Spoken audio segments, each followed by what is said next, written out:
ವೀಕ್ಷಕರೇ ನಮಸ್ಕಾರ. ನಾಗೇಂದ್ರ ಕನ್ನಡಿಗ ಕನಕಪುರ. ನಾನು ಇವತ್ತು ನಮ್ಮ ಕೊಟ್ಟಗಾಳಕ್ಕೆ ಬಂದಿದ್ದೀನಿ. ಇಲ್ಲಿಯೇ ಒಂದಷ್ಟು ಆಚಾರ ವಿಚಾರಗಳು ನಡೀತಾ ಇದೆ. ಏನು ಎತ್ತ ತಿಳ್ಕೊಂಬರೋಣ ಬನ್ನಿ. ಶಿಷ್ಯ ನಮಸ್ಕಾರ. ನಮಸ್ಕಾರ. ಇವಾಗ ತಾನೇ ಕೊಂಡ ಸುತ್ತ ಪ್ರದಕ್ಷಿಣೆ ಮಾಡಿ ಒಂದಷ್ಟು ಪೂಜೆ ಪುನಸ್ಕಾರ ಮಾಡಿದ್ರಿ. ಏನು ಅಂತ ತಿಳಿಸ್ಕೊಡ್ಬೋದು ಅದ್ರ ಬಗ್ಗೆ? ನಮಸ್ಕಾರ. ಇದು ಕೊಟ್ಕಾಳು ಗ್ರಾಮ ಅಂತೇಳಿ ಕೊಟ್ಕಾಳು ಮಾರಮ್ಮ ದೇವಿ ಮಲ್ಲಪ್ಪ ಸ್ವಾಮಿದು ಎರಡೂ ಕೂಡ ಕೊಂಡ ನಡೆಯುತ್ತೆ.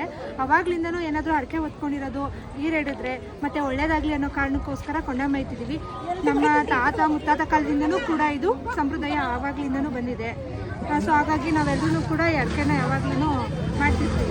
ಆರನ್ಗಟ್ಲೆ ಹಬ್ಬ ಮಾಡ್ತಾರ. ಏನ್ ಅನಿಸ್ತಿದೆ? ಸ್ಪೆಷಲ್ ನಮ್ಮ ಕೊಟ್ಕಾಳು ಮಾರಮ್ಮ ಅಂದ್ರೆ ಅಷ್ಟು ಫೇಮಸ್, ಅಷ್ಟು ಭಕ್ತಿ, ಅಷ್ಟೆಲ್ಲರೂ ನಮ್ದವ್ರನ್ನ ಯಾರನ್ನೂ ಕೈ ಬಿಟ್ಟಿಲ್ಲ ಇದುವರೆಗೂ. ನಾವ್ ಏನೇ ಕೆಲಸ ಅನ್ಕೊಂಡ್ರು ಕೂಡ ಆಗುತ್ತೆ. ಅದು ಒಳ್ಳೆ ರೀತಿನಲ್ಲಿ ಆಗಿರ್ಬೇಕು. ಒಳ್ಳೆ ರೀತಿಯಲ್ಲಿ ಆ ಕೊಟ್ಕಳಮ್ಮ ತಾಯಿನ ನಂಬಿದವರು ಯಾವತ್ತೂ ನಮ್ಗೆ ಇದಾಗಿಲ್ಲ ಅಂತ ಅಂದುದೇ ಇಲ್ಲ.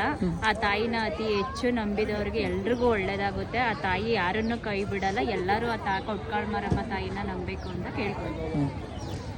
ಕೇಳಿದ್ರಲ್ಲ ಸ್ನೇಹಿತರೆ, ನೀವು ಸಹ ಏನಾದರೂ ನಿಮ್ಮ ಅರ್ಕೆಗಳಿತ್ತು ಅಂದರೆ ಒಳ್ಳೆ ರೀತಿಯಲ್ಲಿ ಬಂದು ಇಲ್ಲಿ ಅರ್ಕೆ ಹೊತ್ಕೊಂಡು ನಿಮ್ಮ ಇಷ್ಟಾರ್ಥಗಳನ್ನ ನೆರವೇರಿಸ್ಕೋಬೇಕು ಅಂತ ಈ ಮೂಲಕ ಕೇಳ್ಕೊತೀನಿ. ಮತ್ತೆ ಮುಂದಿನ ವಿಡಿಯೋದಲ್ಲಿ ಸಿಗೋಣ.